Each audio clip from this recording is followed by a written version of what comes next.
Praise the Lord. ପ୍ରଭୁଙ୍କ ମହାନାମର ମୁଁ ଧନ୍ୟବାଦ କରୁଅଛି। ଶୁଭୁଛି ସ୍ପଷ୍ଟ? Thank you. ମୁଁ ପ୍ରଭୁଙ୍କୁ ଧନ୍ୟବାଦ ଦେଉ ଦେଉ RBF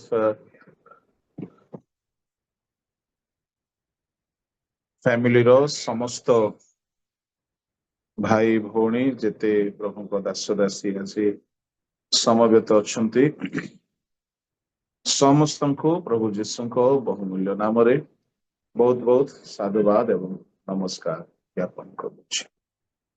ଆସନ୍ତୁ ମୋ ପଦେ ପ୍ରାର୍ଥନା କରିବି। ପ୍ରାର୍ଥନା ସହିତ ଆମମାନେ ଈଶ୍ୱରଙ୍କ ବାକ୍ୟ ଆଡ଼କୁ ଅଗ୍ରସର ହେବା। ମହାମହିମ ସ୍ୱର୍ଗସ୍ଥ ପିତା, ତୁମ୍ଭ ଜୀବନ୍ତ ମହତ୍ ପବିତ୍ର ନାମର ଧନ୍ୟବାଦ ପ୍ରଶଂସା ଗୌରବ କରୁଛୁ।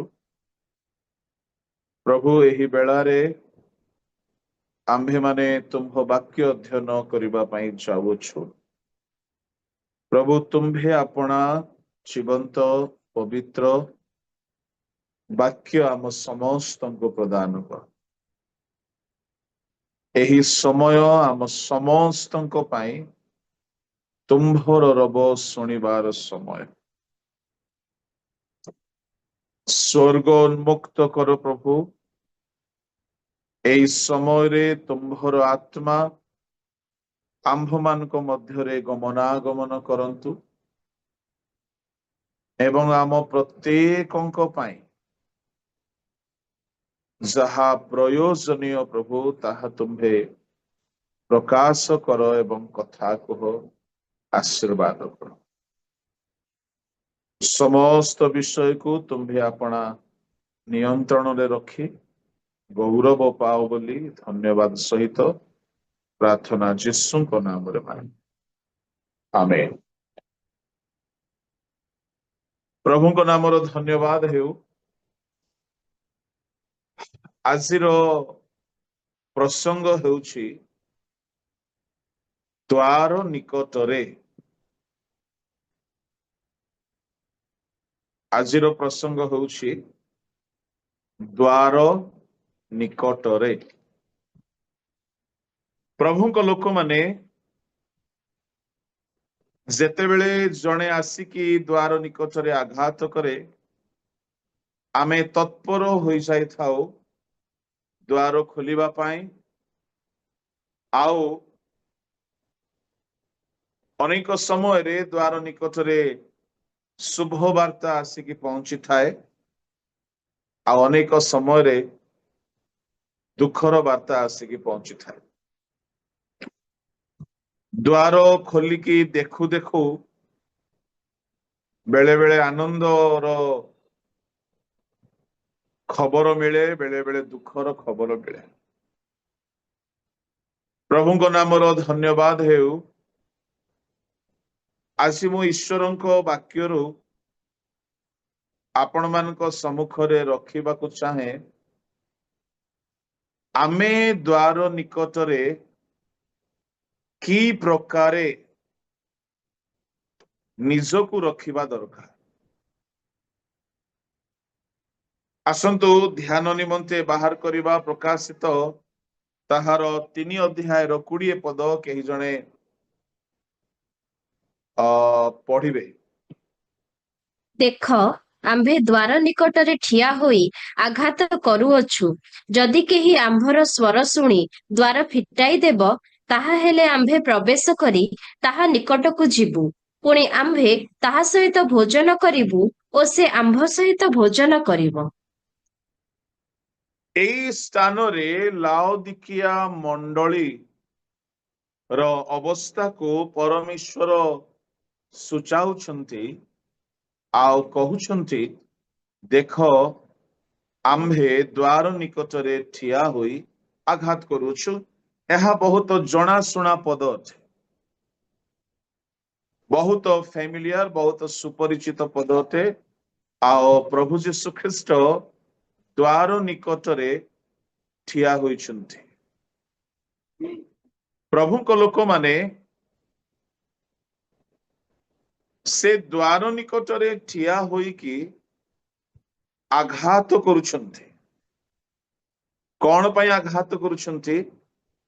से भितरे आसीबा पाई चाहुछन्ति। अच्छा, ता माने लाउदिकिया मंडली प्रभु जीशु को बाहर कर देइथिले। मंडली चालीछि, मंडली रे सेवा, उपासना, वाक्य, आराधना सबु चालीछि, किंतु प्रभु नाहांती, प्रभु बाहर अछंती। हेले समस्याटी कोन? सेई मंडली से माने भाबुछंती जे आमर बहुत अछि। आमे बेले बेले भाबु नाउ कि आमे बहुत शिखी गलु, आमे बहुत जानी गलु, आमर बहुत अछि। जेउ व्यक्ति पाखरे एई भाव आसी जीवो, माने जानी रखो, से प्रभु को गेट आउट करी दे पारे। प्रभु को शब्द भलो लागिबो नाही, किक आउट करी देबो। से शब्द भलो लागु नाही, प्रभु को पुणी हाँ आमे करी देई थाओ, आमे करी देई थाओ। लाउदिकिया मंडली प्रभु को बाहर करी देले। गोटे मिनिट मु टिके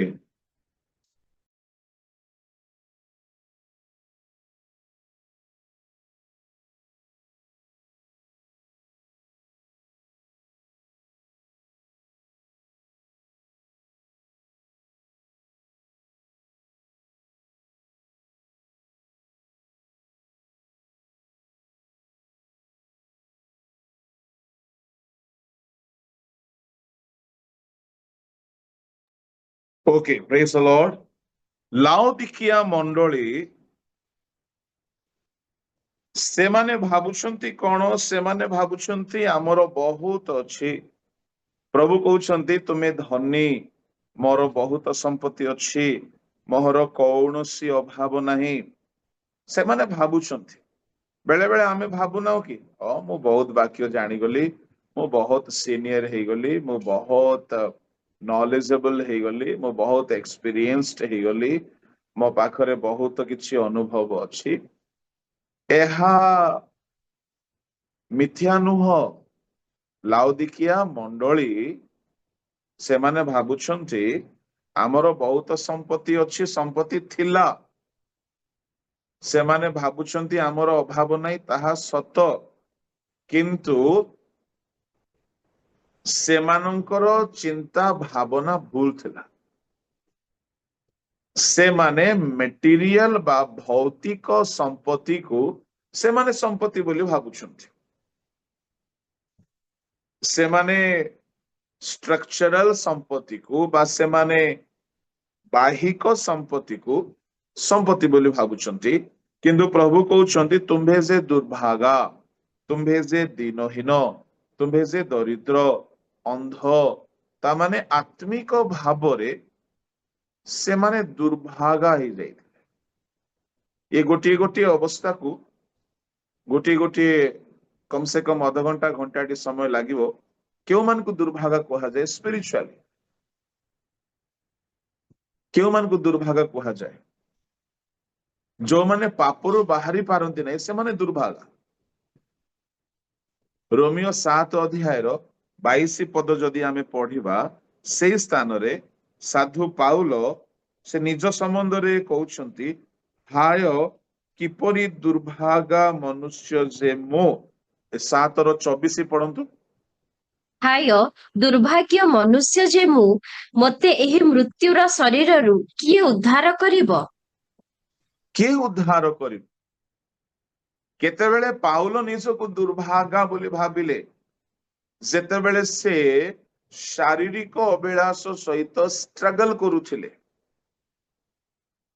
प्रभुଙ୍କ लोक माने आजि हेई पारे आमे बाइबलीय ज्ञान रे पढ़ी जाइछु, हेई पारे आमे आराधना करिबा शिखि अछु, हेई पारे आमे प्रचार करिबा शिखि जाइछु, हेई पारे आमे अन्य समस्त टैलेंट रे आमे नैपुण्यता हासिल करियोछु एक्सपर्ट हे जाइछु तथापि जदि आमे अभिलाष सहित जदि आमे स्ट्रगल करूछु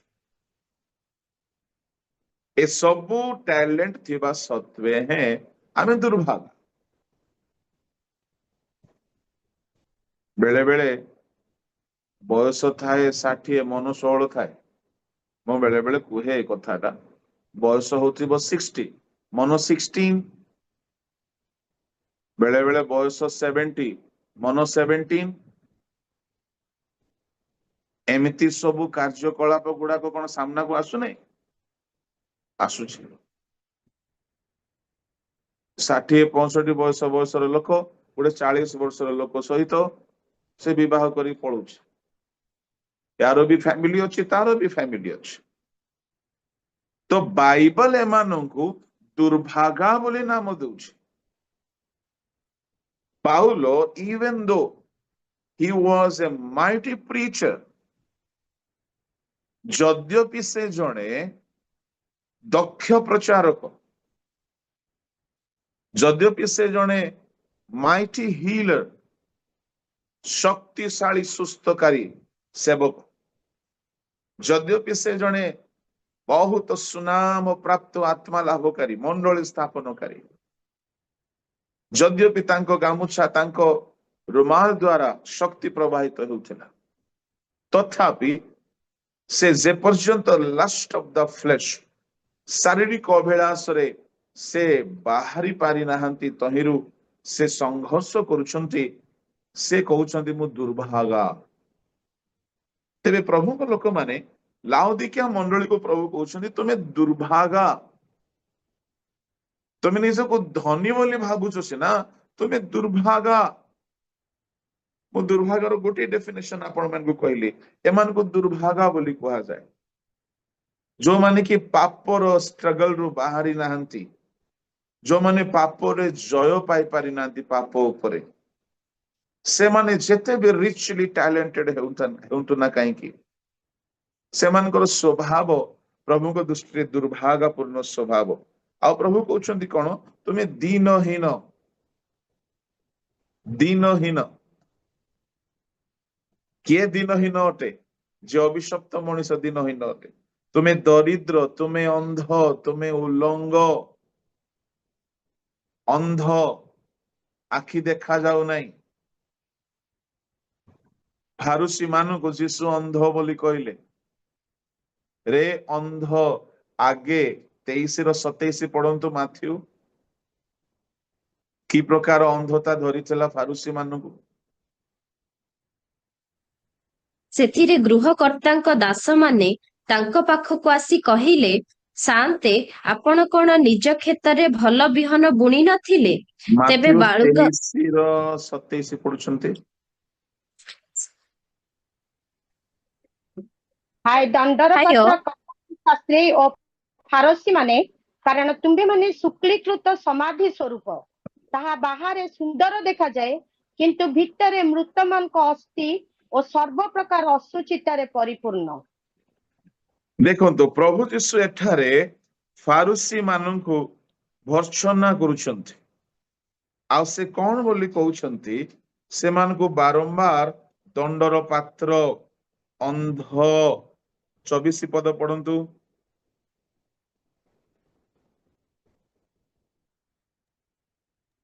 ରେ ଅନ୍ଧ ପଥ ପ୍ରଦର୍ଶକ ମାନେ ତୁମ୍ଭେ ମାନେ ମଶାକୁ ଛାଣୁଥାଅ କିନ୍ତୁ ଓଟକୁ ଗିଳୁଥାଅ प्रभु यीशु 24 रे सेमान को अंध पथ प्रदर्शक कहिले पुणी 26 रे अंध फारुसी बोली कहिले पुणी सेमान को 17 रे मूढ़ वो अंध माने बोली कहिले आपण केबे ब्लाइंड मान को टिके देखंतु तो एक मने पकांतु ब्लाइंड मानकर अवस्था केमती थाए बाडी धरिथिबे अंडाळी अंडाळी जाउथि ओ माय गॉड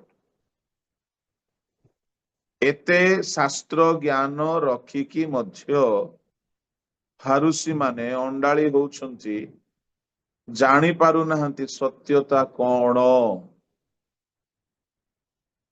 ଆଜି ଆମେ ଓଡିଶାରେ ଏତେ ଜୁମ୍ ଦେଖୁଛୁ, ଏତେ ଜୁମ୍ ମିନିଷ୍ଟ୍ରି ଦେଖୁଛୁ, ଏତେ ବାକ୍ୟ ଆମେ ଶୁଣିବାର ସୁଯୋଗ ପାଉଛୁ, ଏତେ ରିଭାଇଭାଲ ମିଟିଂ ହଉଛି, ଏତେ ବାଇବଲ ଷ୍ଟଡିଜ ହଉଛି, କନଭେନସନ ହଉଛି, ସଭା ହଉଛି, ତଥାପି ଯଦି ଆମେ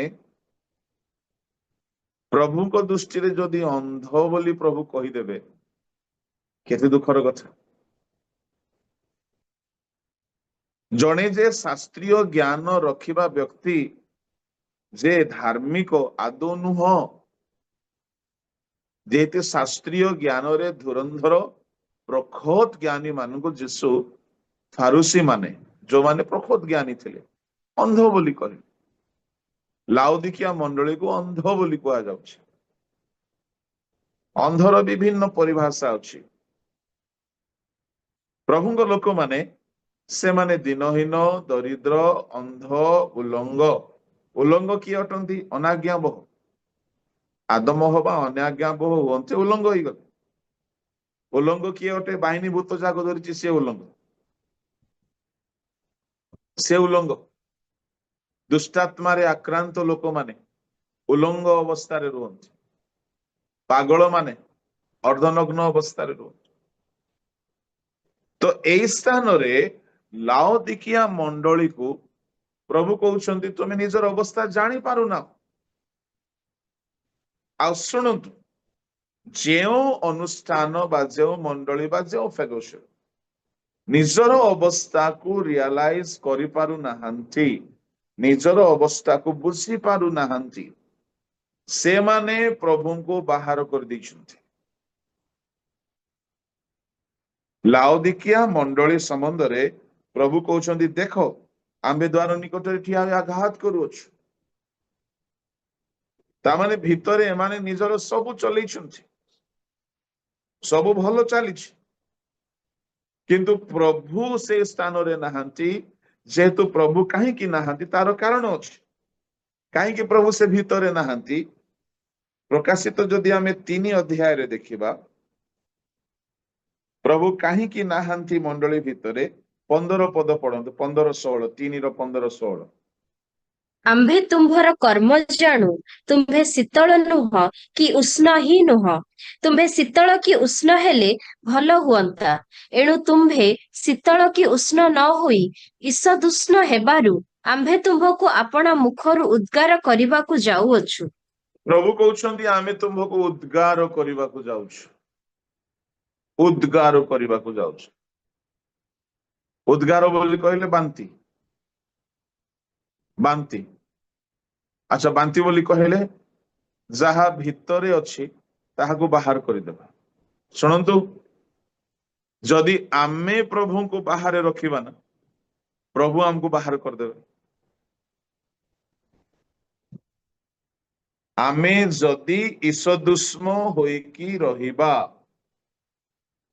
ତାହେଲେ ଆମେ ପ୍ରଭୁଙ୍କୁ ବାହାର କରିଦଉଛୁ ମଣ୍ଡଳୀରୁ, ଆମ ଜୀବନରୁ, ଆମ ସଂଗତିରୁ, ଆମ ସହଭାଗିତାରୁ। ଯଦି ଆମେ ଈଷଦୁଷ୍ମ ହେଇକି ରହୁଛେ, ଈଷଦୁଷ୍ମା ଅବସ୍ଥା ଆପେ ଗୋଟିଏ ଏମିତି ଅବସ୍ଥା ଯେ ତାହା ପ୍ରଭୁଙ୍କୁ ବାହାର କରିଦିଏ, ବାହାର କରିଦିଏ। ସେଇ ମଣ୍ଡଳୀ ଭିତରେ ପ୍ରଭୁ ନାହାନ୍ତି, ପ୍ରଭୁ ବାହାରେ ଅଛନ୍ତି। ଆଉ ପ୍ରଭୁ ବାହାରେ ଥାଇ କଣ କହୁଛନ୍ତି? ତୁମେ ଈଷଦୁଷ୍ମ ହେବାରୁ ଆମେ ବି ତୁମକୁ ଉଦ୍ଗାର କରିବାକୁ ଯାଉଛୁ, ଅର୍ଥାତ ତୁମକୁ ବାହାର କରିଦେବୁ। ଶୁଣନ୍ତୁ ପ୍ରଭୁଙ୍କ ଲୋକମାନେ, କେବେ ବି ପ୍ରଭୁଙ୍କୁ ବାହାରେ ନ ରଖୁ। ଯଦି ଆମେ ପ୍ରଭୁଙ୍କୁ ବାହାରେ ରଖିବା, ପ୍ରଭୁ ଆମକୁ ବାହାରେ ରଖିଦେବେ। ଏଣୁ ଜୀବନରେ ସବୁବେଳେ ପ୍ରଭୁଙ୍କୁ ମଧ୍ୟ ସ୍ଥାନ, ପ୍ରଥମ ସ୍ଥାନ ଦେବା ଦରକାର। ପ୍ରଭୁଙ୍କୁ କେବେ ବି ବାହାରେ ନ ରଖୁ। ପ୍ରଭୁ ଆମ ସଙ୍ଗରେ ରହିବାକୁ ଭଲ ପାଆନ୍ତି। ହେଲେ ଈଷଦୁଷ୍ମ ହେଲେ ପ୍ରୋବ୍ଲେମ କଣ? ମାନେ ଈଷଦୁଷ୍ମ ଲୋକ ସାଙ୍ଗରେ ପ୍ରଭୁ ରହନ୍ତି ନା, ଏଇଟା ହଉଛି ପ୍ରଭୁଙ୍କର ପ୍ରୋବ୍ଲେମ। ନା ଥଣ୍ଡା ନା ଗରମ, एपरी लोक सांगरे प्रभु रहंची नहीं प्रभुଙ୍କର इच्छा होचे सांगरे रहिबा से सांगरे रहिबा पई चाहନ୍ତି से कहले नहीं कि देखो आमे जुगांत पर्यंत तुमनको संगे संगे अछु ए संगे संगे रहिबा बोली कहिबा ईश्वर काहे कि प्रकाशित रे कहले आमे द्वार निकट रे ठिया आघात करूछु द्वार खोलो भीतर को आसीबु ता माने से संगे संगे रहिबा पई प्रतिज्ञा करिथिले हैं जदि आमे दुर्भागा अंध ईशदुष्म दुष्ट अबाध्य है कि खाली क्रिश्चियन रीति नीति रे खाली माती की थिबा प्रीचिंग टैलेंट रे वर्शिप टैलेंट रे प्रिसाइडिंग टैलेंट रे हाँ बड़ ध्यान रे सुनिबे प्रीचिंग मध्ये गोटे टैलेंट अटे मु जने प्रचारक आ प्रचार गोटे टैलेंट अटे प्रभु को ग्रेस रु आपण जने प्रचारक आपण पाखरे से टैलेंट अछि गिफ्ट अछि आपण हुए तो भलो वर्शिप करिवार दक्षता पाइछंती टैलेंट पाइछंती प्रतिभावान अटंती फारुसी माने भी थिले लाउदिकिया मंडली भी थिला ए सब टैलेंट थिबा सत्वे से माने दुर्भागा काहे की ईशदुष्म काहे की अंध काहे की आजिर मंडलीर सही अवस्था आजिर क्रिश्चियन समाजर सही अवस्था आमे वाक्य कहिबा सिखि जाउछु आमे आराधना करिबा सिखि जाउछु आमे आमे मीटिंग रो चर्च रो सब एक्टिविटी सिखि जाउछु म्यूजिक बजेबा सिखि जाउछु प्रचार करिबा सिखि जाउछु आमे परिचालना करिबा सिखि जाउछु but what about our spiritual life our character कोन हमर स्वभाव संबंध रे कोन हम संगरे प्रभु अछंती तो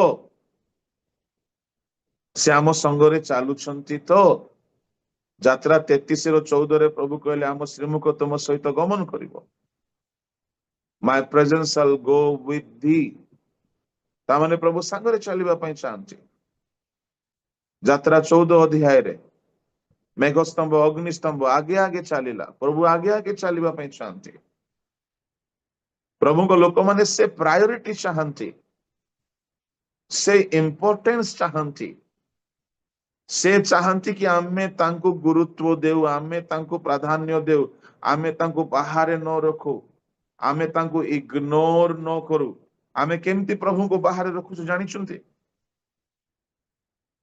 हमरो खाइबा पई प्रायोरिटी प्रायोरिटी माने कोन प्राधान्यता जलखिया ठीक टाइम रे हबो भलोरे रंधा हबो लंच ठीक टाइम रे हबो भलोरे रंधा हबो डिनर ठीक टाइम रे भलो रंधा हबो सोईबा ठीक रे हबो ता माने ए सब हमरो इंपोर्टेंट अटे प्रार्थना ठीक टाइम रे हबो नै बाइबल पढ़ा ठीक टाइम रे हबो नै उपवास ठीक रे हबो नै सेवा उपासना ठीक रे हबो नै ता माने आमे प्रभु को बाहर रखिछु आमे इग्नोर करूछु आमे ताको गुरुत्व देउ नाउ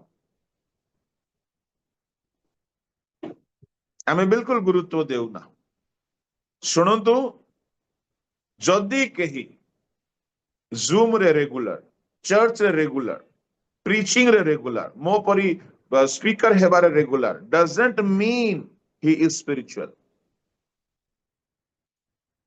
जने जूम रे रेगुलर हे पारे जने चर्च रे रेगुलर हे पारे जने प्रचार करिवार रेगुलर हे पारे केवल ताहार नियमित भावरे पार्टिसिपेशन रो अर्थ नुह से स्वर्ग पाए रेडी हे गला बा से प्रभु को संतुष्ट करूछे ए सब आमे सिखि जाइछु कला सिखि जाइछु आर्ट आर्ट टेक्निक सिखि जाइछु प्रभु को लोक माने प्रभु चाहुछंती आमे ईशदुष्म हे कि नर से द्वार निकट रे ठिया आघात करूछंती भाबी देखो आपण केबे लाइफ रे फेस करिसंती आपण घर को आसिले आ बेल मारुछंती घर लोक खोलु नाहंती ठीक मने पकांत जदी केबे हेइथिबो मो से तो बहुत हिच थरे कोन हेछि मां बापा को पाखरे फोन स्विच ऑफ हे जाइछि मो पाखरे चाबी नाही आम घरटा फर्स्ट फ्लोर रे आउ डाउन फ्लोर रे गेट लॉक हो जाइए मो पाखरे चाबी नाए मो केते खटखट करुछे केही शुणिबार ना वेरी वेरी पेनफुल ठंडा राति हेइथिबो राति 12टा गोटे हेउथिबो शीत पडुथिबो आपण खटखट करुथिबे केही शुणिबेनी केही शुणिबेनी केही शुणिबेनी यदि केबे हेइछि तो मने पकांतु प्रभु जीशु पुणी बाहरे थाई कि आघात करुछंती और भितरे आमर सब ठीक चलीछि आमको जोड़ा जोड़ा पसंद आमर खाइबा टाइम रे होछि सोइबा टाइम रे होछि ड्यूटी टाइम रे होछि आमर मार्केटिंग शॉपिंग टाइम रे होछि किंतु प्रभु आम जीवन रे सुजोग खोजिबा को चाहुछंती टिके प्रार्थना भी टाइम रे कर रे बापा टिके बाइबल भी टाइम रे पढ़े रे टिके चर्च भी समय रे जा रे टिके मो सानिध्य रे टिके बस रे हेले प्रभु को आमे सुजोग दउना से द्वार निकट रे अछंती आज तो सब कथा कहि हबनी द्वार खोलिले पुणी से भीतर को आसीबे भोजन करिवे से भोजन रहस्य अच्छी क्यों भोजन से भोजन करेंगे सेटा गोटे बड़ बड़ गुरुत्वपूर्ण कथा किंतु से वर्तमान द्वार निकट रे अछंती प्रभु को लोक माने से नॉक करूछंती प्रभुଙ୍କର नॉकिंग कौन एमती से खटखट करूछंती केमती खटखट करंती प्रचार द्वारा कहार शिक्षा द्वारा कहार काउंसलिंग द्वारा से खटखट करंती शुण टिके तुम जीवन रे मोर सुजोग दियो मते प्राधान्यता दियो आज जदि परिवर्तन आमे हेउना परिवर्तन हुओ वाक्य द्वारा से जो कथा कहंती जदि आपण को कहारी प्रचार सुनी छोट व्यक्ति बा बड़ व्यक्ति नामी व्यक्ति बा साधारण व्यक्ति कहारी भी प्रचार शुणिकी जदि आपण को लगुची आजिर वाक्य रे मो हृदय को आघात हैला मते प्रभु कथा कहिले एमती जदि लगुची सुनंतु सेटा ही प्रभु आघात करूछंती सेटा ही प्रभु को आघात अटे जदि कहार गीत शुणिकी जदि आपण को लागिला आजिर गीत द्वारा मोर भूल मु जानी पारिली मते भूल छाड़ीबा को हेबो एमती मते लागिला कि मु बहुत पाप करिछि आ मो पाप छाड़ीबा दरकार ता माने प्रभु तुम हृदय आघात करी कहउछंती पाप छाड़े ताले से आसीबे प्रभु आघात करिबा माने कोन से कथा कहउछंती से कहारी सिंगिंग द्वारा आघात करंती कहारी वाक्य द्वारा आघात करंती कहार शिक्षा द्वारा आघात करंती कहार प्रार्थना द्वारा आघात करंती बेले बेले कहार अनुयोग द्वारा आघात करंती से आघात करंती जदि से आघात शुणिकी से शिक्षा शुणिकी से प्रचार शुणिकी जदि आमे प्रभु को सुजोग देई दउ आमे प्रभुଙ୍କର आज्ञाबह हो जाओ आमे पाप स्वीकार करि देउ आमे वाक्य को निजस्व करि दो ता माने आमे द्वार खोली दो प्रभु को लोक माने ओडिया रो कथा बड़ बड़ परिचित पुराना कथा तो माठी जेते माठे मुझे दौड़ पड़ा काठे तार अर्थ कौन प्रभु तुम्हें जेते प्रचार करुथा मु तो सुधरिवार ना नेबी यार अर्थ तुम्हें जेते खटखट करुथा मु जम्मा खोलिबिनी मु पचारि भी नहीं केते लोग सीरियल देखु नांती प्रभु तुम्हें सीरियल विरुद्ध रे जेते कहिले कुह पछके मु तो सीरियल छाड़ीबिनी यार अर्थ कौन आजिकाली रो युवा पीढ़ी इंस्टाग्राम रे फेसबुक रे आज मते गोटे वीडियो आसिला विदेशी सरकार यूएसए बा इंग्लैंड रे केस हेछि इंस्टाग्राम फेसबुक रो ओनर मार्क जुकरबर्ग विरुद्ध रे केस हेछि कि तुम सकासु पृथ्वी रो 30% लोक बर्बाद होउछंती नग्न अश्लील वीडियो बनै कि दुनिया बर्बाद होछि तांको विरुद्ध रे केस हेछि आपण माने चाहिले मु से वीडियो लिंक ता दे पारिबी ଭାରତରେ ବି ସେଟା ହେବା ଦରକାର। ଆପଣ ଯେତେ ପ୍ରଚାର କରନ୍ତୁ ପାପ ବିରୁଦ୍ଧରେ, ପାପ ଯୋଉମାନେ ଛାଡୁନାହାନ୍ତି ତାର ଅର୍ଥ କଣ? ପ୍ରଭୁ ତୁମେ ଯେତେ ଆଘାତ କର ହୃଦୟରେ, ମୁଁ ତ ବାବା ଖୋଲିବିନି, ଭିତରେ ମୋର ଯାହା ଚାଲିଛି ତାହା ଚାଲୁଥାଉ।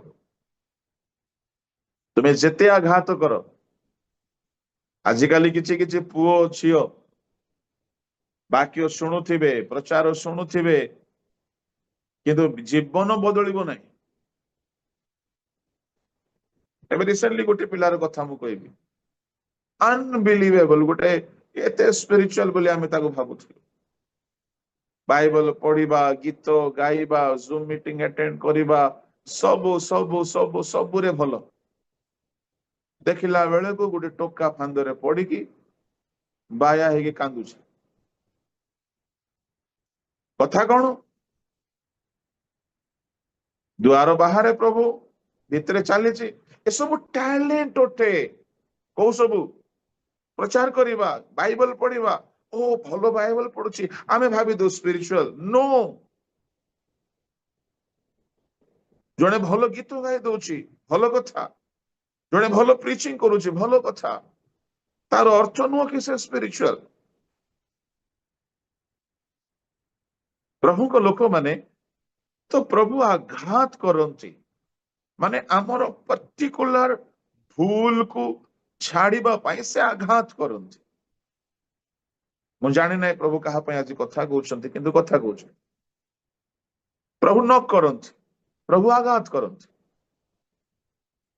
ଯଦି ଆମେ, ଆମକୁ ପ୍ରଭୁ ଆଘାତ କଲା ବେଳେ ଯଦି ଆମେ ଶକ୍ତ ଗ୍ରୀବ ହେଇକି ଆମର ଭୁଲକୁ ଆମେ ଛାଡୁନାହୁଁ, ଆମେ ହିଁ ସେଇ ଲାଉଦିକିଆର ଲୋକେ ଯିଏ ପ୍ରଭୁଙ୍କୁ ବାହାରେ ରଖିଦେଇଛୁ।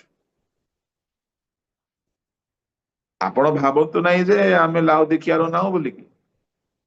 ଆପଣଙ୍କର ଭୁଲ ବିରୁଦ୍ଧରେ ପ୍ରଭୁ ଆପଣଙ୍କୁ ବାରମ୍ବାର ବାରମ୍ବାର ଅନୁଯୋଗ, ଅଭିଯୋଗ, ଶିକ୍ଷା, ଚେତନା ଆଉ ବିଭିନ୍ନ ପ୍ରଭୁଙ୍କ ଲୋକମାନଙ୍କ ଦ୍ଵାରା କହିଲା ବେଳେ ଆପଣ ଶୁଣି ଶୁଣିକି ମଧ୍ୟ ସେ ଭୁଲକୁ ଛାଡୁନାହାନ୍ତି, ତାମାନେ ସେ ନ କରୁଛନ୍ତି, ଆମେ ରେସ୍ପଣ୍ଡ କରୁନାହୁଁ। ସେ କିଛି ଏକ୍ସପେକ୍ଟ କରୁଛନ୍ତି, ଆମେ ବିଲକୁଲ ଧ୍ୟାନ ଦେଉନା। ପ୍ରଭୁଙ୍କ ଲୋକମାନେ ପ୍ରଭୁ ଦ୍ୱାରରେ ନ ରୁହନ୍ତୁ। ଗୀତରେ ଆମେ ଓଡିଆ ଗୀତ ଗୋଟେ ଶୁଣିଛୁ ନାହିଁ, ଦୁଆରେ ଉଭା ନ ହୋଇ ପ୍ରଭୁ ଭିତରେ ଆସ। ଗୀତ ତ ବଢିଆ ଗୀତଟା, ଜୀବନରେ ଅନୁଭବ ହେବ କେବେ? ପ୍ରଭୁ ଭିତରେ ଆସ, ଭିତରେ ଆସ। ଯଦି ଆସିବି ବା ଏ ପର୍ଯ୍ୟନ୍ତ ବି ପ୍ରଭୁ କାହାରିକୁ ଯଦି ବାରମ୍ବାର ଆଘାତ କରିଛନ୍ତି କିଛି ଭୁଲକୁ ଛାଡିବା ପାଇଁ, ଆପଣ ଛାଡିବା ଦ୍ଵାରା ଆପଣ ପ୍ରଭୁଙ୍କ ପାଇଁ ଦ୍ୱାର ଖୋଲୁଛନ୍ତି, ପ୍ରଭୁ ଆସିବେ। ଆଉ ଯଦି ସେ ଆସିଗଲେ, ସେ ଆପଣଙ୍କୁ ତୃପ୍ତ କରିବେ। ଭୋଜନ ଦ୍ଵାରା ତୃପ୍ତି ମିଳେ। ମୁଁ ଭୋଜନକୁ ଆଜି ଏକ୍ସପ୍ଲେନ କରିବି ନାହିଁ, ଯଦି ପ୍ରଭୁ ଚାହିଁବେ କେବେ ହେବ। ଭୋଜନ ଦ୍ଵାରା ବଳ ମିଳେ, ଭୋଜନ ଦ୍ଵାରା ଆନନ୍ଦ ମିଳେ। ଆଚ୍ଛା କୁହ ଦେଖି, ଭୋଜନ ଭିତରେ ଏମିତି କୋଉ ଭୋଜନ ଅଛି ଯାହା ଖାଇବା ଦ୍ଵାରା ଲୋକେ କ୍ଷତି ପାଆନ୍ତି? ସବୁ ଭୋଜନ ଲାଭଦାୟକ ନିମନ୍ତେ ହୋଇଥାଏ। ହଁ, ପଥ୍ୟରେ ରହିବା ଲୋକ ପାଇଁ ଅଲଗା କଥା। ପଥ୍ୟରେ ରହିବା ଲୋକ ପାଇଁ ଅଲଗା କଥା, ଏଠାରେ ପଥ୍ୟ କଥା ପଡିନାହିଁ। ପ୍ରଭୁ ପୁଣି ଆମ ସହିତ ଭୋଜନ କରିବେ, ତା ମାନେ ସେ ଆମକୁ ଫିଡ୍ କରିବା ପାଇଁ ଚାହାନ୍ତି, ଆମକୁ ବଳିଷ୍ଠ କରାଇବା ପାଇଁ ଚାହାନ୍ତି। ଲିସନ କେୟାରଫୁଲି। ପ୍ରଭୁ ସେ ପର୍ଯ୍ୟନ୍ତ ଆପଣଙ୍କୁ ବଳବାନ କରିବେ ନାହିଁ, ସେ ପର୍ଯ୍ୟନ୍ତ ଆପଣଙ୍କୁ ଷ୍ଟ୍ରେନ୍ଥେନ କରିବେ ନାହିଁ, ଷ୍ଟ୍ରଙ୍ଗ କରିବେ ନାହିଁ, ଯେ ଯାଏ ଆପଣ ପ୍ରଭୁଙ୍କର ଆଘାତ ଶୁଣିକି ଆପଣ ମନ ପରିବର୍ତ୍ତନ କରୁନାହାନ୍ତି। ପିତରଙ୍କର ଗୋଟିଏ ପ୍ରଚାରରେ 5,000 ଲୋକ ହୃଦୟ ଖୋଲିଦେଲେ, ଦ୍ୱାର ଖୋଲିଦେଲେ, ପ୍ରଭୁଙ୍କୁ ଭିତରେ ସ୍ୱାଗତ କଲେ। ଦାଉଦ ପାପ କରିଥିଲେ ସତ, ନାଥନ ଆସିକି ନକ୍ କଲା। ନାଥନଙ୍କର ପ୍ରଫେସି, ଇଟ୍ ୱାଜ ଏ ନକିଂ। ଆଉ ଦାଉଦ ପରିବର୍ତ୍ତନ ହେଲେ, ପ୍ରଭୁଙ୍କୁ ସୁଯୋଗ ଦେଲେ, ନିଜ ଭୁଲ ମାନିଲେ, ପାପରୁ ଫେରିଲେ, ଆଉ ଦାଉଦ ଦିନକୁ ଦିନ ଦିନକୁ ଦିନ ଦିନକୁ ଦିନ ବଳବାନ ହେଲେ। ଆଉ ଦାଉଦ ଏତେ ବଳବାନ ହେଲେ, ଏତେ ଏତେ ଏତେ ଆଶୀର୍ବାଦ ପାଇଲେ, ଦାଉଦ ପରି କେହି ପାଇନାହାନ୍ତି। ଆପଣ ଶୁଣିଲେ ଶକ୍ଡ ହେବେ, ଦାଉଦ ପରି କେହି ପାଇନାହାନ୍ତି। କେମିତି? ନଟ୍ ଇଭେନ୍ ଏବ୍ରାହାମ, ଦାଉଦ ପରି ମୂସା ବି ପାଇନାହାନ୍ତି, ଏଲିୟ ବି ପାଇନାହାନ୍ତି, ଦାନିଏଲ ବି ଆଶୀର୍ବାଦ ପାଇନାହାନ୍ତି। ଦାଉଦ ପାଇଲେ। କଣ ପାଇଲେ? ଯୀଶୁ ଖ୍ରୀଷ୍ଟ ଆସିକି ଦାଉଦଙ୍କ ସନ୍ତାନ ବୋଲାଇଲେ, ଏଲିୟଙ୍କ ସନ୍ତାନ ନୁହଁ, ମୂସାଙ୍କ ସନ୍ତାନ ନୁହଁ, ଦାଉଦଙ୍କ ସନ୍ତାନ। ଦାଉଦଙ୍କ ସିଂହାସନରେ ବସିଲେ, ଦାଉଦଙ୍କ କଞ୍ଜି ପାଇଲେ, ଦାଉଦଙ୍କ ମୂଳ ବୋଲି ଖ୍ୟାତ ହେଲେ, ଦାଉଦଙ୍କ ବଂଶ ବୋଲି ଖ୍ୟାତ ହେଲେ। ଦାଉଦଙ୍କ ଦାଉଦଙ୍କ ମୂଳ ବଂଶ, ଦାଉଦଙ୍କ ବଂଶ, ଦାଉଦ ଦାଉଦ ଦାଉଦ ଦାଉଦ କଣ କରିଦେଲେ ଦାଉଦ? ପ୍ରଭୁଙ୍କୁ ସ୍ୱାଗତ କଲେ, ପ୍ରଭୁ ତାଙ୍କ ସହିତ ବସିଲେ, ଦିନକୁ ଦିନ ଦାଉଦଙ୍କୁ ପ୍ରଭୁ ଫିଡ କଲେ, ଭୋଜନ କଲେ, ବଳବାନ କଲେ। ଦାଉଦଙ୍କ ପରି କେହି ହେଲେ ଧାର୍ମିକ ରାଜା ଆଉ ଦେଖାଗଲେ ନାହିଁ। ମୁଁ ସତ କହୁଛି, 1995 ରେ ପ୍ରଭୁ ମୋ ଜୀବନରେ ଆଘାତ କଲେ। ମୁଁ ପ୍ରଭୁଙ୍କୁ ସୁଯୋଗ ଦେଲି। ଆଜି ପ୍ରାୟ 30 ବର୍ଷ ହେଲା ପ୍ରଭୁ ମତେ ଯଦି କିଛି ବି ବଳ ଦେଇଛନ୍ତି, ଅନୁଗ୍ରହ ଦେଇଛନ୍ତି, ବ୍ଲେସିଂ କରିଛନ୍ତି, ପ୍ରଭୁଙ୍କ ପାଇଁ ଦ୍ୱାର ଖୋଲିବା ହେତୁ। କିନ୍ତୁ ଏବେ ବି ଆହୁରି ଅଧିକ ଆହୁରି ଅଧିକ ଆହୁରି ଅଧିକ ପ୍ରଭୁ ଭୋଜନ କରାଇବା ପାଇଁ ଚାହାନ୍ତି, ବଳ ଦେବା ପାଇଁ ଚାହାନ୍ତି। ସେ ଦ୍ୱାର ନିକଟରେ ରହିକି ନ କଲା ବେଳେ ସାଙ୍ଗେ ସାଙ୍ଗେ ଖୋଲିବାକୁ ପଡିବ, ସାଙ୍ଗେ ସାଙ୍ଗେ ଖୋଲିବା ଦରକାର, ସାଙ୍ଗେ ସାଙ୍ଗେ ଅନୁତାପ କରିବା ଦରକାର, ସାଙ୍ଗେ ସାଙ୍ଗେ ଅନୁଯୋଗ ଆସନ୍ତେ ସାଙ୍ଗେ ସାଙ୍ଗେ ମାନିବାକୁ ପଡିବ, ଫେରିବାକୁ ପଡିବ। ଏଇଟା ହଉଛି ଦ୍ୱାର ନିକଟରେ ରହିକି ଆଘାତ ସେ କରନ୍ତି। ଆଚ୍ଛା, ଦ୍ୱାର ନିକଟରେ ଯୀଶୁ ଅଛନ୍ତି, ୱେଲ୍ ଆଣ୍ଡ ଗୁଡ୍, ବହୁତ ବଢିଆ କଥା। ସେ ଆଘାତ କରୁଛନ୍ତି। ପ୍ରତି ଦୁନିଆରେ ଯେତେ ମିଟିଂ ହଉଛି, ଯେତେ ରିଭାଇଭାଲ ମିଟିଂ, ଯେତେ କ୍ରୁସେଡ, ଯେତେ କନଭେନସନ, ଯେତେ ଜୁମ୍ ମିଟିଂ, ଏ ସବୁ ମିଟିଂ ପ୍ରଭୁଙ୍କର ନକିଂ ଅଟେ। ओके, प्रभुଙ୍କର नॉकिंग अटे, प्रभु खटखटा रहे, प्रभु खटखटा रहे हैं। ये सारा मीटिंग का मतलब वही होता है, प्रभु खटखटा रहे हैं। ठीक है, अच्छा, बहुत अच्छी बात है, प्रभु खटखटा रहे हैं। ठीक है, अब ये दरवाजे के पास और एक बंदा भी है जी, ये बहुत खतरा है। कौन है? पढ़िए उत्पत्ति 4:7।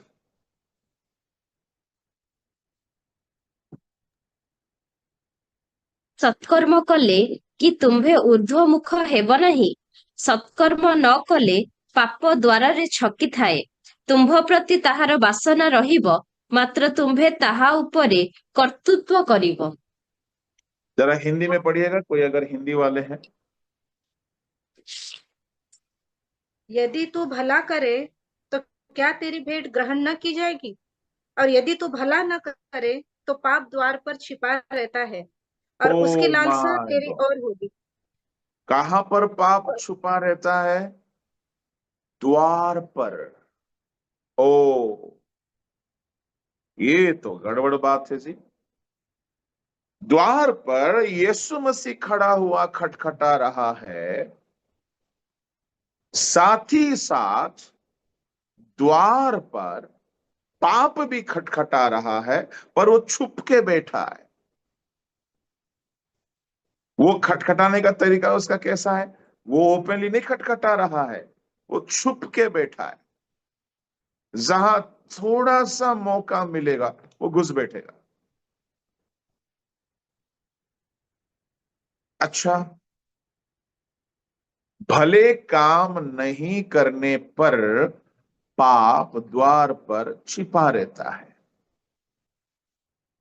ओडिया लेखा अछि, सत्कर्म न कले पाप द्वार रे छकी थाए।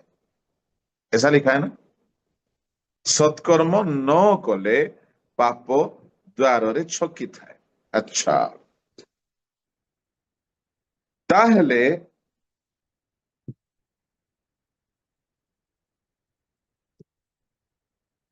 जेते लोक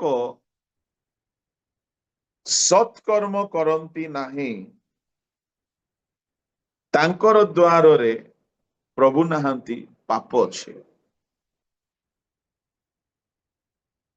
अच्छा ए स्थान रे कईन हेबल दुई जन,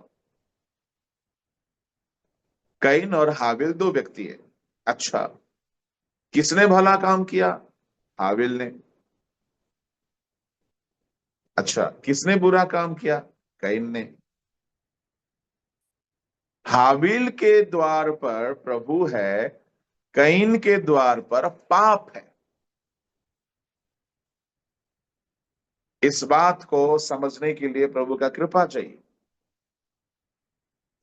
भला काम अगर कोई करना नहीं चाहेगा, गौर फरमाइएगा, आपको भला काम करने का ऑप्शन है, ठीक है? गौर से सुनिएगा। हाबिल को, कैन को, दोनों को बलि चढ़ाने का अवसर था,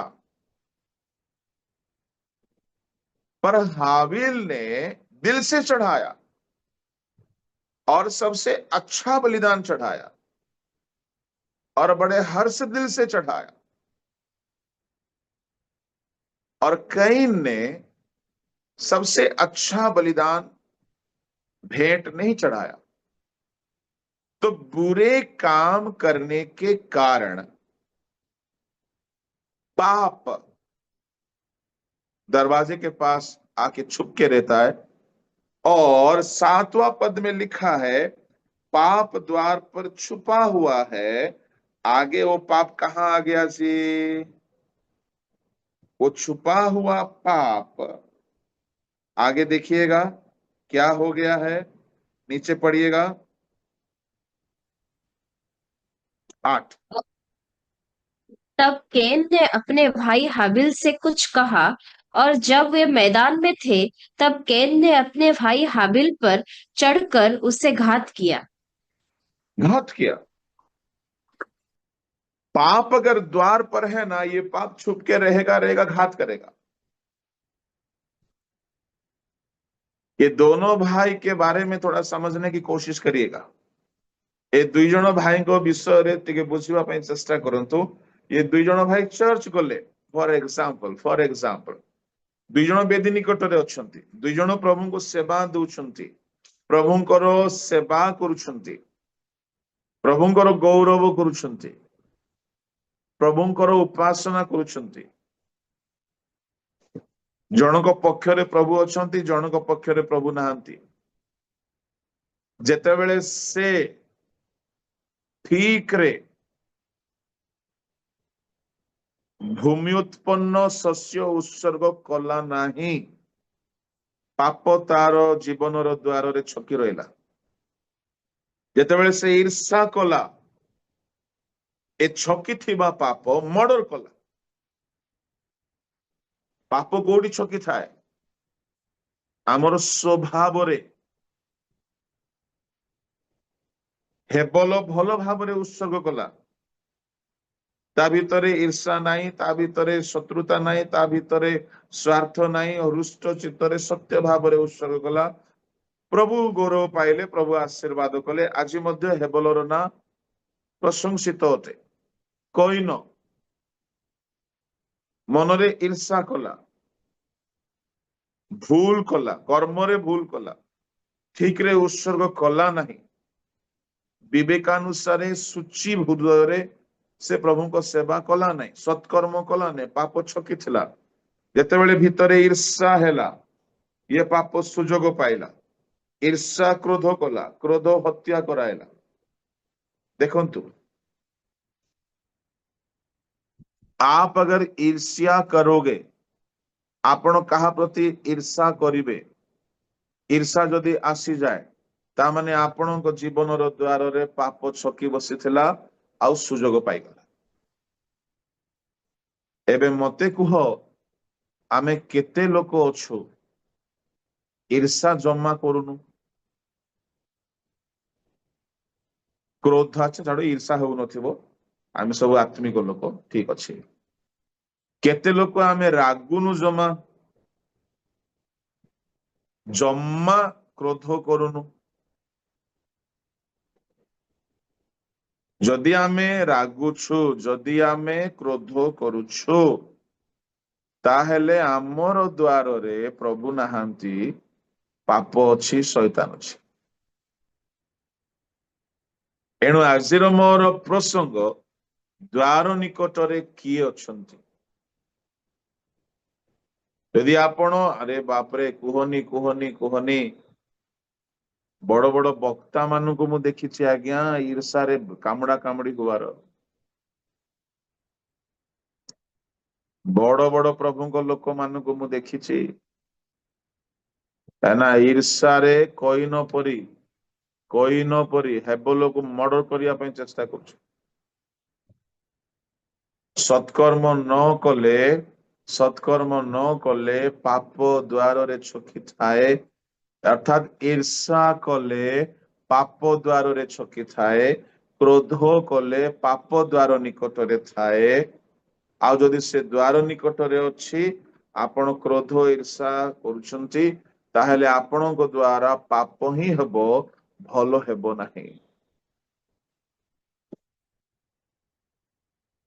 ଦ୍ୱାର ନିକଟରେ କିଏ ଅଛନ୍ତି? ଆମେ ଯୀଶୁଙ୍କୁ ରଖିକି ଯଦି ଦ୍ୱାରରେ ସେ ଆଘାତ କଲା ବେଳେ ଯଦି ଦ୍ୱାର ଖୋଲିବା ନାହିଁ, ତାହେଲେ ଶୈତାନ ତ ଛକି ବସିଛି। ସେ କଇନ ଈର୍ଷାକୁ ଦୂର କରି ପାରିଲା ନାହିଁ, କ୍ରୋଧକୁ ଛାଡି ପାରିଲା ନାହିଁ, ହତ୍ୟା କରିଦେଲା। ଆଉ ହତ୍ୟା କରନ୍ତେ ସେ ପ୍ରଥମ ନରଘାତକ ହେଲା। ଆଉ ନରଘାତକ ଅର୍ଥାତ୍ ଶୟତାନ କରାଇଲା ଏ କର୍ମ ସବୁ। ଏଣୁକରି କଇନକୁ ପାପାତ୍ମାର ସନ୍ତାନ ବୋଲି କୁହାଗଲା। ଈଶ୍ୱରଙ୍କ ସନ୍ତାନ କେମିତି ପାପାତ୍ମାର ସନ୍ତାନ ହେଲା? ଶୟତାନ ପାଇଁ ଦ୍ୱାର ଖୋଲିଦେଲା, ପାପ ପାଇଁ ଦ୍ୱାର ଖୋଲିଦେଲା। ପାପ ବି ନକ୍ କରେ। Listen carefully. ଆପଣଙ୍କ ମୋବାଇଲ ଜରିଆରେ, ଆପଣଙ୍କର ଦୁନିଆରେ ପ୍ରତିଦିନିଆ କ୍ରିୟାକର୍ମ ଦୁନିଆରେ ରଙ୍ଗରସ, ଭୋଗବିଳାସ, ପାପ, ଅଭିଳାଷ, କିଛି ନା କିଛି ଏମିତି ବିଷୟ ଗୁଡାକ ଆସେ। ପାପ ନ କରେ, ଟିକେ ଖୋଲେରେ ବାପା, ତୋ ଜୀବନରେ ମୁଁ ଆସିବି, ଟିକେ ସୁଯୋଗ ଦେ।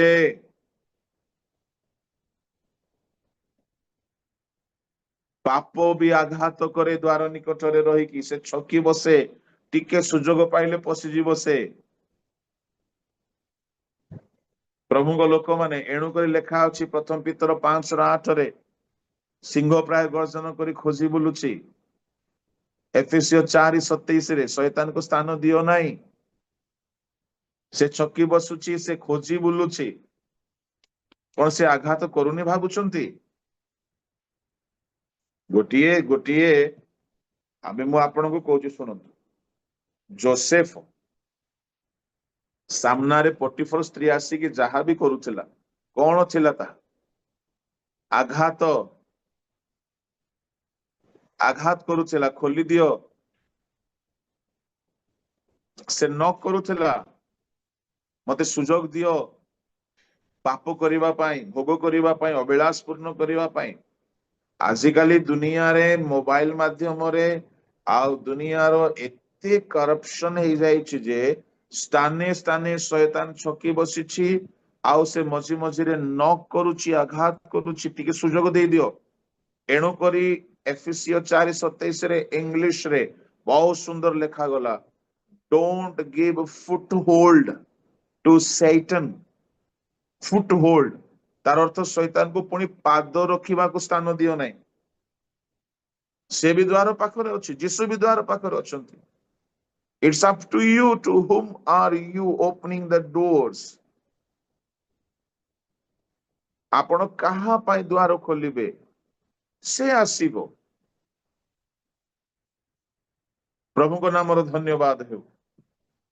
ପ୍ରଭୁଙ୍କ ଲୋକମାନେ, द्वार निकटरे आउ गोटे कथा मु कहबी द्वार निकटरे लूक 7:12 पढ़ंतु द्वार निकटरे गोटे बहुत सुंदर घटना है मृत्यु पराजित है जीवन जड़े प्राप्त है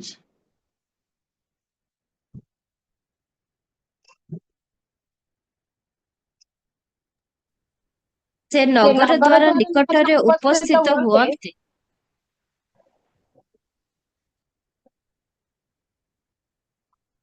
13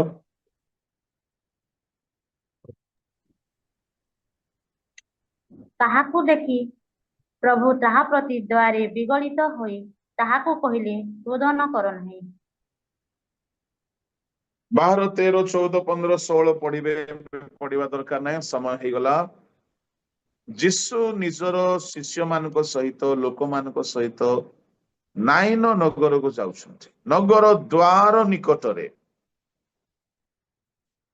भेट हेउची गोटे दल सहित केउ दल कबर स्थान को जाउथिबा गोटे मृत शव को नहीं जाउथिबा दल तामाने मढ़ को नहीं दले आसुछन्ति। गोटे विधवा स्त्री गोटे पुओ थिला पुओ को हराइछि स्वामी को हराइछि असहाय अवस्था रे से कांदु थिबो से निसहाय ता पछरे चालिबा लोक माने कांदु थिबे मोह सुखी जाइछिबो उदास अवस्था रे गोटे दल आसुचंती मृत्यु शव को नहीं कि मृत अवस्था को नहीं कि एपटे जीशु आसुचंती मृत्युंजयी पुनरुत्थान जीवन केउठारे भेट हैला द्वार निकटरे भेट हैला। द्वार निकटरे भेट हुअन्ते से मृत व्यक्ति पुनर्जीवन पाइला। प्रभु जीशु को भेट करिबा लोक केबे भी मृत हेकि रहिबो नाही। द्वार निकटरे प्रभु अछंती भेट करंतु जीवन पाइबे। एठारे जीशु जीवन दाता जीवन कर्ता जीवन स्वयं जीवन आछंती मृत्यु को पराजय कले। मु कहबा पई चाहे आपण जीवन रे रोग व्याधि मृत्युर डर शोक अश्रु दुख नहीं कि आपण जाउछंती द्वार निकटरे जीशु को भेटंतु से विधवार अश्रु पोछि दिया गला से विधवार दुख समाप्त कर दिया गला से विधवार नैराश्यता दूर हो गला से विधवार जीवन रे आनंद आसिला शांति आसिला सुख आसिला। मु कहबा पई चाहे आपण दुख रे अछंती निराशा रे अछंती मृत्युर भय रे अछंती रोगर भय रे अछंती द्वार निकटरे जीशु अछंती कौन पाई जीशु से विधवार दुख दूर कले अश्रु पोछि देले ता मृत पुओ को जीवन देले। आपणकर पुओ मृतावस्था रे आपणकर झियो मृतावस्था रे आत्मिक भाव रे मृत जदि हेकि अछंती से माने जीवन पाइबे। आपणक जीवन रे बहुत अश्रु अछि दुख अछि नैराश्यता अछि द्वार निकटरे जीशु को भेटंतु मीट योर गॉड डेफिनेटली से आपणकर अश्रु पोछि देबे आ से दिन ठारू सेमान को जीवन रे नुआ परिस्थिति सृष्टि हैला काहे द्वार निकटरे जीशु मृत्यु को जय कले जन को जीवन प्रदान कले। सबु कांदिबा लोक आ कांदिबा बंद हो गला सबु शोक करिबा लोकर शोक समाप्त हो गला सबु दुख रे भांगी पड़िबा लोकर दुख समाप्त हो गला काहे द्वार निकटरे जीशु अछंती। मु कहबा पई चाहे जीशु को साक्षात करंतु खाली प्रेयर करंतु नहीं खाली जूम रे बसंतु नहीं खाली प्रचार करंतु नहीं जीशु को साक्षात करंतु आपनकर सब दुख समाप्त हबो आपनकर सब नैराश्यता समाप्त हबो। द्वार निकटरे से मृत को दूर करिक जीवन दियंती दुख को दूर करी आनंद दियंती से हर्ष दियंती से सुख दियंती। द्वार निकटरे जीशु को भेटिबा दरकार। द्वार निकटरे गोटे कथा कही समाप्त करी समय हो जाइए। द्वार निकटरे पितर जने मातृ गर्भर खंज को जीशु नाम रे सुस्थ कले। प्रेरित 3 अध्याय ताहार 2, 3, 4, 5 सुंदर नामक द्वार निकट जने खंज लोक हाथ मिसाइला। द्वार निकटरे खाली जीशु नहांती ଯୀଶୁଙ୍କ ଦାସ ମାନେ ବି ଅଛନ୍ତି। ଲିସନ କେୟାରଫୁଲି। ଆପଣ ପ୍ରଭୁଙ୍କ ଠାରେ ବ୍ୟକ୍ତିଗତ ଭାବରେ ବହୁତ ଭଲ ପ୍ରାର୍ଥନା ଜୀବନ ବିତାଉଛନ୍ତି, ୱେଲ୍ ଆଣ୍ଡ ଗୁଡ୍। ପ୍ରଭୁଙ୍କ ଦାସ ମାନଙ୍କ ସହିତ ବି ସୁସମ୍ପର୍କ ସୁସହଭାଗିତା ରଖିବା ଦରକାର ଦରକାର। ପ୍ରଭୁଙ୍କ ଦାସ ମାନଙ୍କ ସହିତ, ଦାସୀ ମାନଙ୍କ ସହିତ, ପ୍ରଭୁଙ୍କ ଅଭିଷିକ୍ତ ଲୋକମାନଙ୍କ ସହିତ ଯଦି ସେ ସୁନ୍ଦର ନାମକ ଫାଟକରେ ସେ ବ୍ୟକ୍ତିଟି ପିତରଙ୍କ ସହିତ ହସ୍ତ ମିଶାଇ ନଥାନ୍ତା, ତାର ଜୀବନରେ କେବେ ବି ସେ ଆଶୀର୍ବାଦ ପାଇନଥାନ୍ତା। ତାର ନାମ, ସ୍ଥାନ, କର୍ମ, ରୂପ, ଗୁଣ ସବୁ ବଦଳି ଗଲା। ତାର ନାମ କଣ ଥିଲା? ଭିକାରୀ। ବଦଳିଗଲା ନାମ, ସେ ପ୍ରଭୁଙ୍କ ଶିଷ୍ୟ ହେଇଗଲା। ତାର କର୍ମ କଣ ଥିଲା? ଭିକ ମାଗିବା। କର୍ମ ବଦଳିଗଲା, ସେ ପ୍ରଭୁଙ୍କ ପ୍ରଚାରକ ହେଲା। ତାର ରୂପ କିପରି ଥିଲା? ଖଞ୍ଜ। ସେ ସୁସ୍ଥ ରୂପରେ ପରିଣତ ହେଲା। ମୁଁ କହିବା ପାଇଁ ଚାହେଁ, ତାର ନାମ ବଦଳିଲା, ତାର ସ୍ଥାନ ବଦଳିଲା। ସେ ଆଉ ସେ ସ୍ଥାନରେ ଜୀବନରେ କେବେ ବି ରହିଲା ନାହିଁ। ମୁଁ ଆପଣଙ୍କୁ କହିବା ପାଇଁ ଚାହେଁ, ବାଇବଲର ଗ୍ୟାରେଣ୍ଟି ଦେବା ପାଇଁ ଚାହେଁ, ଆଜି ଆପଣ ଯେଉଁ ସ୍ଥାନରେ ଅଛନ୍ତି ଆପଣ ସେ ସ୍ଥାନରେ ରହିବେ ନାହିଁ। ଆପଣମାନଙ୍କ ମଧ୍ୟରୁ ଅନେକ ଆପଣଙ୍କର ସ୍ଥାନ ବଦଳି ଯାଇଛି। କାହିଁକି? ପ୍ରଭୁଙ୍କ ଦାସ ମାନଙ୍କ ଫେଲୋସିପରେ ରହିକି ଆପଣଙ୍କ ସ୍ଥାନ ବଦଳି ଯାଇଛି। ଅନେକଙ୍କର, ମୋର ସ୍ଥାନ ବଦଳି ଯାଇଛି। ମୁଁ ପ୍ରଭୁଙ୍କ ବେଦୀରେ କେବେ ନଥିଲି। ପ୍ରଭୁଙ୍କ ଦାସ ମାନଙ୍କ ସହିତ ସହଭାଗିତା ରଖିବା ଦ୍ୱାରା ମୋ ସ୍ଥାନ ବଦଳିଲା, ମୋର ନାମ ବଦଳିଲା, ମତେ ପ୍ରଭୁଙ୍କ ସେବକ ବୋଲି ଲୋକେ ଜାଣନ୍ତି। ମୋର ମୂଲ୍ୟ ବଦଳିଲା, ମୋ କର୍ମ ବଦଳିଲା। ଦ୍ୱାର ନିକଟରେ ପ୍ରଭୁଙ୍କ ଦାସ ମାନେ ଅଛନ୍ତି, ତାଙ୍କ ସହିତ ହାତକୁ ହାତ ମିଶାଇବେ। ଅର୍ଥାତ୍ କଣ? ଖୋଜି ଖୋଜି ଯାଇକି ହାତ ମିଶାଇବା କଥା ମୁଁ କହୁନି। ଫେଲୋସିପ, ସହଭାଗିତା, ଏକ ସ୍ପିରିଚୁଆଲ ସମ୍ପର୍କ, ଯାହାକି ଆମ ଖଞ୍ଜ ଜୀବନକୁ ଗଢିବ, ନୂଆ ବନାଇବ। ଆମ ଖଞ୍ଜ ଦୁର୍ବଳ ପଙ୍ଗୁ ଜୀବନକୁ ସଜାଡ଼ିବ। ଆଜି ରିଭାଇଭାଲ ଫାଉଣ୍ଡେସନରେ ପ୍ରଭୁଙ୍କ ଦାସ ଆପଣ ମାନଙ୍କୁ ସଜାଡ଼ିଲେ, ଗଢିଲେ, ଶିକ୍ଷା ଦେଲେ। ଅନେକଙ୍କ ଜୀବନ ଖଞ୍ଜ ପରି ହେଇଯାଇଥିଲା। ପ୍ରଭୁଙ୍କ ଦାସଙ୍କ ଶିକ୍ଷା ସହଭାଗିତାରେ ଆପଣ ମାନେ ବଢିଲେ। ଏଣୁ ଦ୍ୱାର ନିକଟରେ ପ୍ରଭୁଙ୍କ ଦାସ ମାନେ ବି ଅଛନ୍ତି, ତାଙ୍କ ସହିତ ହାତକୁ ହାତ ମିଶାଇବା ଦରକାର। ଯେ କେହି ପ୍ରକୃତ ପ୍ରଭୁଙ୍କ ଦାସ ମାନଙ୍କ ସହିତ ସହଭାଗିତା କରେ, ମୁଁ ଦେଖିଛି ତାର ଜୀବନ ପୂର୍ବ ପରି ରହିନାହିଁ। ତାର ସ୍ଥାନ ବଦଳିଛି, ନାମ ବଦଳିଛି, କର୍ମ ବଦଳିଛି, ଭବିଷ୍ୟତ ବଦଳିଛି। ଦ୍ୱାର ନିକଟରେ ପ୍ରଭୁଙ୍କ ଦାସ ମାନେ ଅଛନ୍ତି, ଦ୍ୱାର ନିକଟରେ ପ୍ରଭୁ ଅଛନ୍ତି, ଦ୍ୱାର ନିକଟରେ ଶୈତାନ ଅଛି। କାହା ପାଇଁ ଆପଣ ସ୍ଥାନ ଦଉଛନ୍ତି? ଆଜି ସମୟ ନାହିଁ, ଆଉ ଅନେକ କଥା ଅଛି। ପ୍ରଭୁ ଚାହିଁଲେ ପୁଣି କେବେ ଆମେ ଦେଖିବା। ମୁଁ ଏହା କହିବି, ଦ୍ୱାର ନିକଟରେ ଶୈତାନ ବି ଅଛି, ପାପ ବି ଅଛି, ପ୍ରଭୁ ବି ଅଛି, ପ୍ରଭୁ ବି ଅଛନ୍ତି, ପ୍ରଭୁଙ୍କ ଦାସ ମାନେ ବି ଅଛନ୍ତି।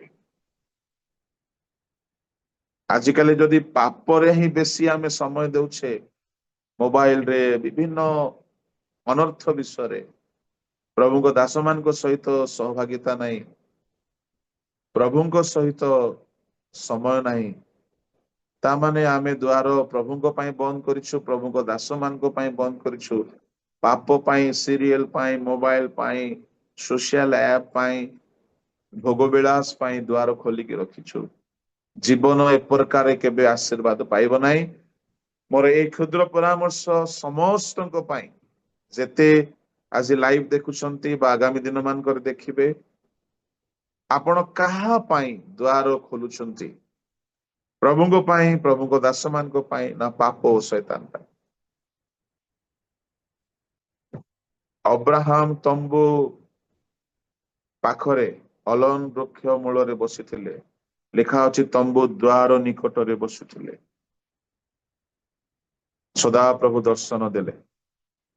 ଆଦି 18:1-2 ଦ୍ୱାର ନିକଟରେ ପ୍ରଭୁ ଦର୍ଶନ ଦେଲେ, ତାଙ୍କର ବନ୍ଧିଆପଣ ଦୂର ହେଲା।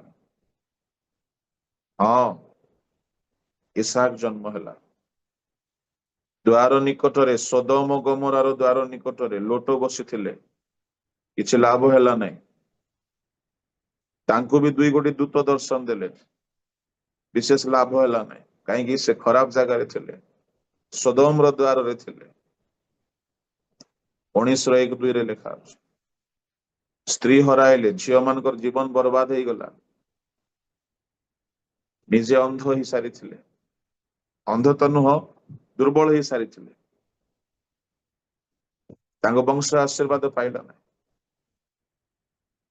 ମୁଁ କହିବା ପାଇଁ ଚାହେଁ, ପ୍ରଭୁଙ୍କ ଲୋକମାନେ, ଆମେ ସମୀକ୍ଷା କରୁ, ଦ୍ୱାର ନିକଟରେ ବହୁତ କିଛି ଘଟଣା ଅଛି। ଆଗାମୀ ଦିନ ମାନଙ୍କର ପ୍ରଭୁ ଚାହିଁଲେ ଦେଖିବା। ଆସନ୍ତୁ ଚକ୍ଷୁ ବନ୍ଦ କରିବା, ପଦେ ପ୍ରାର୍ଥନା କରିବି। ଯଦି ଆଜି ପ୍ରଭୁ କଥା କହିଛନ୍ତି, ଆମ ଦ୍ୱାରକୁ ଆଘାତ କରୁଛନ୍ତି, ଆମେ ଦ୍ୱାର ଖୋଲିଦେବୁ। ଆସନ୍ତୁ ପ୍ରାର୍ଥନା କରୁ। ସ୍ୱର୍ଗୀୟ ପିତା, ଅଳ୍ପ ସମୟ ତୁମ ବାକ୍ୟ ଧ୍ୟାନ କରିବା ପାଇଁ ଆମମାନଙ୍କୁ ସାହାଯ୍ୟ କଲେ ମୁଁ ଧନ୍ୟବାଦ ଦଉଛି। ହେ ପ୍ରଭୁ, ତୁମ୍ଭେ ଆପଣାର ଜ୍ୱଳନ୍ତ ଜୀବନ୍ତ ବାକ୍ୟ ପଠାଇ ଆମ ପ୍ରତ୍ୟେକଙ୍କ ସହିତ କଥା କହି ଆସୁଅଛ। ପ୍ରଭୁ, ତୁମ ବାକ୍ୟ ଶୁଣି, ତୁମ ରବ ଶୁଣି ସର୍ବଦା ଚାଲିବୁ, ସେପରି ଆମମାନଙ୍କୁ ଦୟା କର। ଯେତେ ଆଜି ଭାଇ ଭଉଣୀ ମାନେ ଜୁମ୍ ଫେଲୋସିପ ରେ ଶୁଣିଛନ୍ତି, ଯୋଉମାନେ ଆଗାମୀ ଦିନ ମାନଙ୍କରେ ଶୁଣିବେ, ପ୍ରଭୁ ସମସ୍ତେ ତୁମ ନିମନ୍ତେ ଦ୍ୱାର ଖୋଲିବେ, ତୁମକୁ ବାହାରେ ନ ରଖି ଭିତରେ ସ୍ୱାଗତ କରିବେ। ହେ ପ୍ରଭୁ, ସେପରି ଦୟା କର। ମୋ ପିତା, ପୁତ୍ର, ଧର୍ମାତ୍ମାଙ୍କ ନାମରେ ଏ ଆଶୀର୍ବାଦ ଘୋଷଣା କରି ଏ କ୍ଷୁଦ୍ର ପ୍ରାର୍ଥନା ଯୀଶୁଙ୍କ ନାମରେ ମାଗେ। ଆମେନ୍। Amen. Over to Praise the Lord. decider.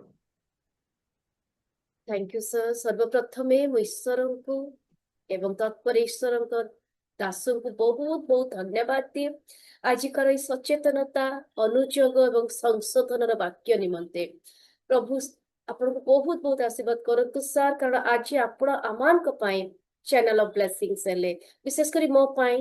କାରଣ ଯେତେବେଳେ ମୁଁ ଶୁଣୁଥିଲି, ବହୁତ ବଡ କଥା, କେବେ ଭାବିନଥିଲି ଯେ ଯୋଉ ଈଶ୍ୱର କହିଥିଲେ ଇମାନୁଏଲ ପରମେଶ୍ୱର, ମୁଁ ସର୍ବଦା ତୁମ ସାଙ୍ଗରେ ରହିବି, ସେ ଆଜି କାହିଁକି ଦ୍ୱାର ନିକଟରେ ଆଘାତ କରୁଛନ୍ତି। ଆଜି ମୋ ଜୀବନର ସ୍ଥିତି କଣ ସେଇଆ? କଣ ଆଜି ମୁଁ ଦୁର୍ଭାଗା, ଦିନହୀନ, ଉଲ୍ଲଗ୍ନ?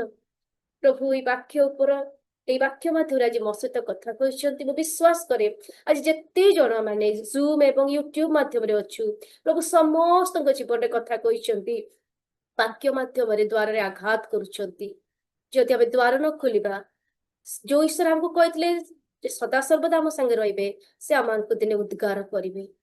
ପ୍ରଭୁ ଏଇ ବାକ୍ୟକୁ ଏବଂ ବାକ୍ୟ ନେଇ ଆସିଥିବା ଈଶ୍ୱରଙ୍କ ଦାସଙ୍କୁ ଏବଂ ଏଇ ବାକ୍ୟକୁ ଶୁଣିଥିବା ଆମ ପ୍ରତ୍ୟେକଙ୍କୁ ବହୁତ ବହୁତ ଆଶୀର୍ବାଦ କରନ୍ତୁ।